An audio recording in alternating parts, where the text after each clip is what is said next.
Bonjour tout le monde, alors aujourd'hui j'avais envie de vous partager ma vidéo réponse à un tag qui a bien fonctionné au niveau des youtubeuses anglophones.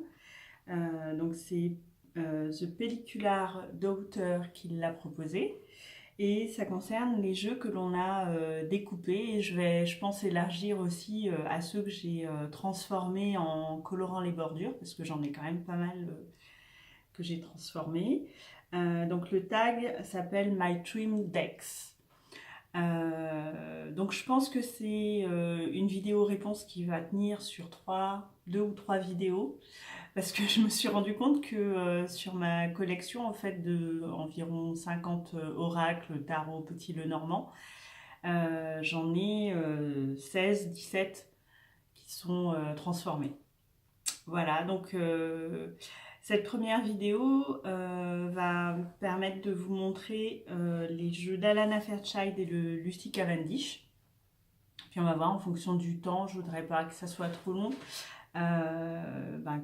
quels autres jeux je vais pouvoir vous montrer. Et puis du coup je les ai tous sortis de leur boîte et je vais pouvoir vous montrer aussi les petits pochons que j'ai fait pour certains d'entre eux. Alors on va commencer par le tout premier jeu que j'ai découpé. Celui avec lequel je me suis lancée. Parce que du coup c'est vrai que prendre la paire de ciseaux, découper des cartes que l'on aime, c'est là, voilà. Ça demande une petite phase de stress à dépasser. Et j'ai osé le faire avec l'oracle des rebelles sacrés d'Alana Fairchild. Si je me souviens bien, c'est Claire de la Lune qui nous avait montré sur Facebook une des cartes. Je l'avais même pas reconnue, tellement le fait d'enlever les bordures était donner une autre dimension en fait à l'illustration. J'essaie de la retrouver. Je crois que c'est celle-ci. Ouais, je crois que c'était celle-ci que j'avais vue. Ah, il y a un reflet. Voilà, j'étais vraiment subjuguée quand j'ai vu l'illustration et quand je lui ai demandé de quel jeu il s'agissait. L'oracle des rebelles sacrés, ok. Donc vraiment, ça fait la différence de couper les bordures. Alors voilà le dos. Je vais lutter avec le reflet, je pense. Et du coup, j'en ai profité pour lui faire de jolies tranches noires. Je trouve que ça lui donne une classe vraiment folle. Je vais vous montrer quelques illustrations. Comme ça, c'est bien. Voilà. Alors, on ne voit pas bien tous les petits détails. Mais voilà, enfin... C'est un jeu qui est très parlant avec plein de symboles, de géométrie sacrée. Et là, de plus du tout avoir ces bordures. Alors si je me souviens bien, parce que du coup je me souviens même plus de comment il était avant. Les bordures étaient de couleurs différentes, si je me souviens bien. En fonction de la carte, c'était des tours vraiment différents. Et ça, moi, je suis déjà pas fan des bordures, mais alors des bordures toutes différentes, non. Donc voilà, c'est le premier jeu que j'ai découpé. Et quand j'ai vu le résultat final après avoir fait les bordures, je me suis dit ouais, ça valait le coup de se lancer, d'oser les découper. J'ai pas pris un risque trop fou non plus. Hein. C'est un jeu que j'aurais pu me racheter si jamais ça avait été un ratage total. Mais là, pour le coup, voilà, je regrette, mais vraiment pas du tout. Je trouve vraiment très parlante. Ça, c'est la carte que l'on retrouve en fait au niveau du dos. Ah, mais je comprends pas ce... Est-ce que c'est mieux si je fais ça?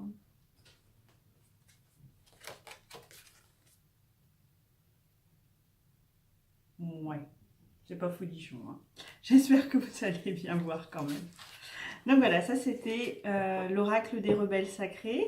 Et du coup, il y a quelques semaines de ça, je lui ai fait un petit pochon avec un tissu que j'ai trouvé chez Cultura. Esprit un peu mer, voilà, avec des petits hippocampes, des coquillages, des petits feuillages, avec un petit ruban couleur saumon. Je trouve que ça lui va très très bien. Alors après, si je me souviens bien, je crois que ouais, je me suis longuement interrogée avant de le découper, celui-là. Je vous ai fait une revue un peu comparative avant découpage, après découpage, parce que c'est un jeu que j'ai en double. C'est mon doudou deck par excellence, l'oracle de Mère Marie, toujours d'Alana Fairchild. Donc je vous invite à aller voir la vidéo où je vous montre les cartes voilà, telles qu'elles sont vendues et après découpage. Donc ça c'est le dos. Et là aussi, les illustrations. Vraiment superbes.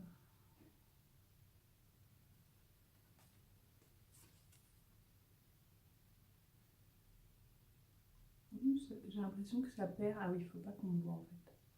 Sinon ça perd le... Alors comme vous pourrez remarquer sur ma chaîne, c'est la première fois que je monte ma tête. Je me suis dit pourquoi pas. Voilà. J'ai envie d'être authentique avec vous, donc vous montrer mon visage, ça en fait partie.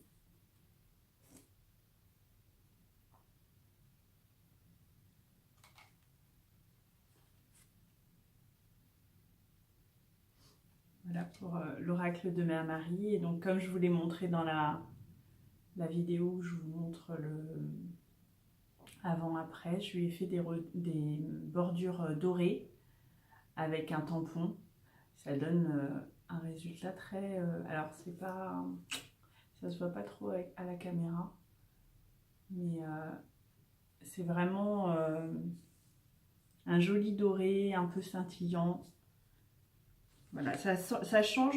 Moi, ce que j'aime dans la transformation des cartes, c'est déjà libérer les images des bordures. Je trouve que ça leur donne vraiment elles prennent toutes leurs dimensions. Et puis, de refaire les bordures, ça permet d'avoir un jeu vraiment personnalisé. Parce que mine de rien, les éditions, là, c'est surtout du Exergue que j'ai. C'est Exergue et Vega, c'est toujours les mêmes dorures. Donc là, c'est l'occasion vraiment de le personnaliser. Donc là, le petit pochon, c'est un pochon que j'ai reçu gratuitement de la part d'Amazon parce qu'ils s'étaient trompés. Ils ont envoyé ce que j'avais commandé. Et du coup, je me suis dit, tiens, celui-là, ça irait bien à l'oracle de Mère Marie. Alors, on continue avec l'oracle de Kuan Yin.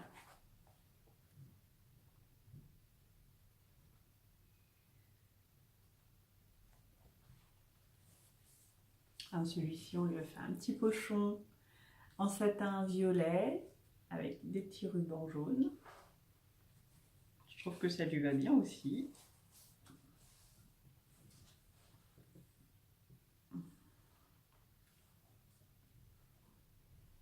Donc voilà le dos. C'est compliqué ce reflet. Je comprends pas comment ça fonctionne en plus, donc je sais pas comment mettre la carte. Là, c'est pas trop mal. Donc ça, c'est le dos.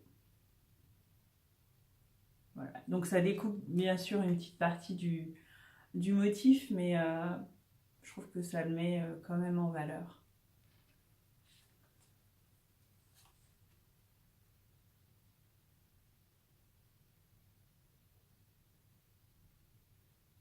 Je sais pas du tout. Ouais, il faut vraiment pas qu'on voit ma tête en fait. C'est là où c'est compliqué.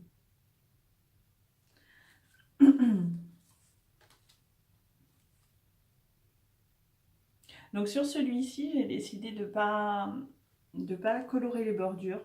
Je trouve que les teintes sont très naturelles, je dirais pas pastel parce qu'il y a quand même quelques couleurs un peu vives, mais Oh là là, je ne sais pas ce que ça va donner du tout à l'image.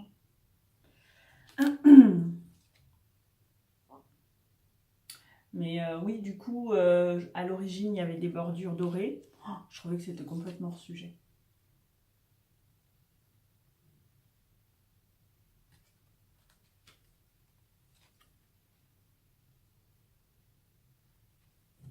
Donc voilà, pour l'oracle de Juanine. Alors, et les deux, on va finir avec les jeux d'Anna Fairchild par ceux que j'ai eus il y a peu. Donc l'oracle de Rumi.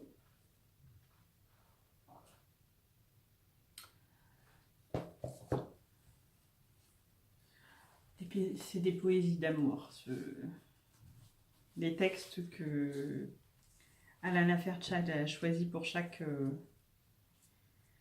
carte. Voilà.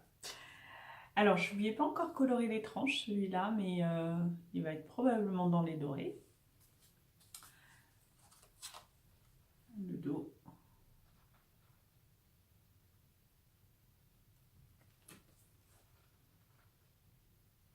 Donc là, le tour, il est dans les beiges, si je me souviens bien. Et vous voyez, alors, je ne sais pas si on va le voir. Il y a un tout petit liseré noir à certains endroits qui, je trouve, valorise pas mal l'image. C'est un jeu qui est très coloré, assez abstrait. Voilà, on peut vraiment se laisser porter par l'image et voilà. Vous voyez celle-ci, le manteau du Christ.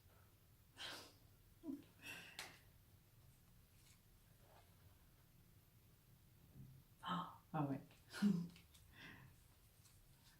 Moi, quand je découpe un jeu, je ne sais pas si vous me direz en commentaire si vous avez déjà découpé certains de vos jeux.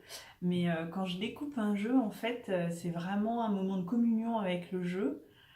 Et découvrir chacune des images sans bordure au fur et à mesure du découpage. Oh, j'ai le cœur qui explose à chaque fois.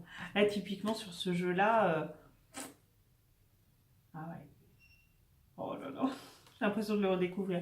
Alors, je ne l'ai pas encore trop utilisé. Celui-là, j'ai décidé de le mettre sur ma table de chevet pour me tirer une petite carte de temps en temps le soir. Pour, pour faire de jolis rêves. Avec ces belles images et magnifiques textes que Alana Fairchild a choisi. Et donc, je lui ai fait aussi un petit pochon dans les dorés avec des petits rubans qui rappellent le bleu canard qu'on a sur le coffret. Alors, et le dernier, Alana Fairchild, l'énergie des anges et des cristaux. Celui-là, je ne lui ai pas encore fait de pochon, mais il va avoir un joli pochon un peu rose. Donc, sur celui-ci, en fait, j'ai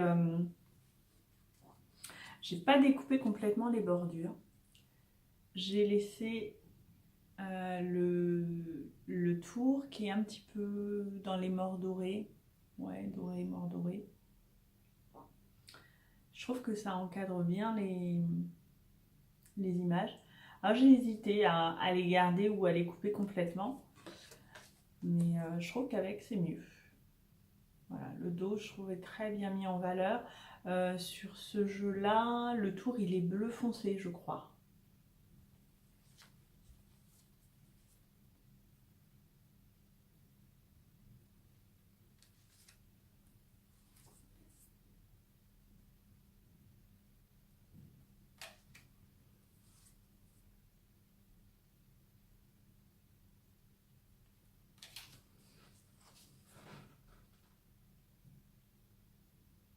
Voilà, j'espère que ce petit partage vous encouragera peut-être à découper les jeux sur lesquels vous hésitiez encore à oser découper. Prendre les ciseaux et y aller. Je pense que je vous ferai une petite vidéo pour vous montrer ce que j'utilise pour découper.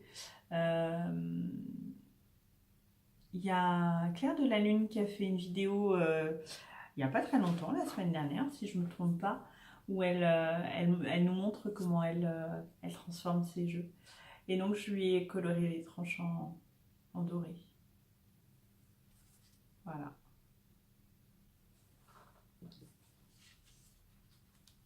Et j'ai fait déborder un petit peu, je ne sais pas si vous allez le voir à la caméra. C'est pas sûr. J'ai fait déborder un tout petit peu le feutre. Donc ça fait un petit liseré doré supplémentaire. Donc ça, c'était l'énergie des anges et des cristaux. Donc voilà, j'ai terminé avec la Lana Fairchild. Les Lucy Cavendish. Alors, l'Oracle des Vampires. C'est un petit liseré qui est un peu dans les tons chocolat, comme le dos, si je ne me trompe pas. Et que j'ai découpé parce qu'en fait, c'est un jeu que j'ai offert à ma meilleure amie. Et le jeu que je lui ai trouvé, en fait, était un petit peu abîmé sur le bas. Donc du coup, j'ai décidé de le garder et de le découper. Moi, c'est un plaisir de découper les cartes. Et là, vous vous dites, mon Dieu, c'est quoi cette psychopathe? Je ne découpe que les cartes, ne vous inquiétez pas. Et du coup, voilà, ça m'a fait l'occasion de faire une petite session découpage. Et je lui ai même coloré les bordures en noir, vous allez voir. Là aussi, je trouve que c'est pas mal. Ça rend plutôt bien.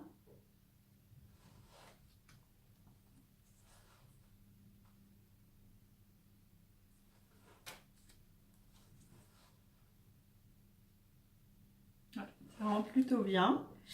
Et le bord noir est vraiment top. Alors j'utilise des feutres Posca et je trouve que le noir il est vraiment très très beau. Il est presque glossy en fait. Ça rend vraiment bien.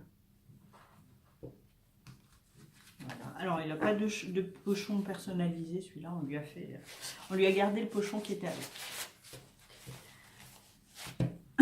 Ensuite, l'oracle des contes de fées, donc qui est sorti il n'y a pas très très longtemps, que l'on a trouvé toujours avec ma meilleure amie sur le salon Zen l'année dernière. Et donc ouais, celui-ci c'est pareil, il y a un truc qui me chiffonnait, je savais pas trop quoi, et je me suis dit allez hop. J'en ai profité en fait qu'il y ait une carte qui soit un petit peu abîmée sur le haut. Et je me suis dit, oh, bon alors, on va couper les bordures. Et je trouve le résultat pas mal du tout aussi. Ouais. Vous voyez, il reste une toute petite bordure qui est, je pense, moitié moins de celle d'origine. Et je trouve que ça met bien en valeur les cartes. Ça fait une taille un peu intermédiaire aussi, donc voilà, je trouve que ça le met plutôt bien en valeur. Je pense pas que je vais lui faire des bordures dorées à celui-ci, j'ai envie de le laisser un peu plus dans les tons naturels. Le bord était, si je me souviens bien, derrière était de la même couleur que l'intérieur du symbole. Je trouvais que ça écrasait... je sais pas, il y avait un truc qui n'allait pas. Et là, du coup, ben, j'ai commencé à l'utiliser pour mes tirages de la semaine, ouais. Et ça me parle bien. Ça me parle bien. Ça aussi, je pense que c'est quelque chose que vous pouvez expérimenter. S'il y a des jeux avec lesquels ça passe pas trop, ben voilà, peut-être une petite transformation pour se l'approprier, ça peut débloquer les choses.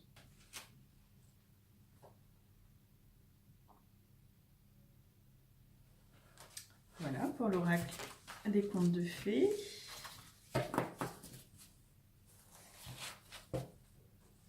Alors on lui a fait un petit pochon violet avec des rubans Parme. Ouais. Et le dernier Lucy Cavendish, le Fairy Forest. Alors qui existe en français. Oh. qui existe en français aux éditions, je pense, Exergue. Mais soyons honnêtes, la version française, honnêtement, les finitions sont pas terribles du tout. Le dos des cartes est pas uniforme d'une carte à l'autre. Les bordures, bon, les bordures, j'avais prévu de les jeter, enfin de les jeter, de les découper. Mais voilà, le fait que le dos, vous voyez, le dos, là, si j'étale le jeu, je fais aucune différence entre les cartes.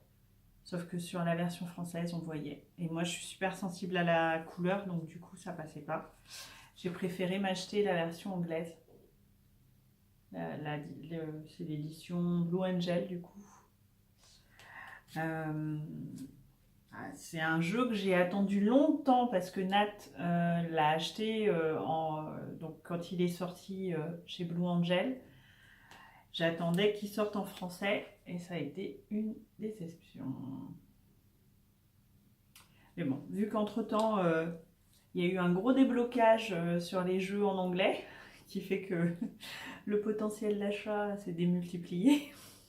À mon grand désespoir, j'ai plus de place. Et du coup, ben voilà, quand j'ai vu que la version française était pas très optimisée, ben je me suis dit, allez, hop, on le prend en anglais. Les textes ne sont pas très compliqués, pas très longs par carte. Ça va se faire. Voilà. Et du coup, j'ai un jeu très bonne qualité en plus. Donc voilà pour le dernier Lucie Cavendish. Donc c'était une première vidéo pour vous montrer les jeux que j'avais découpés. J'en ai encore quelques-uns sur lesquels j'ai fait des transformations de découpage.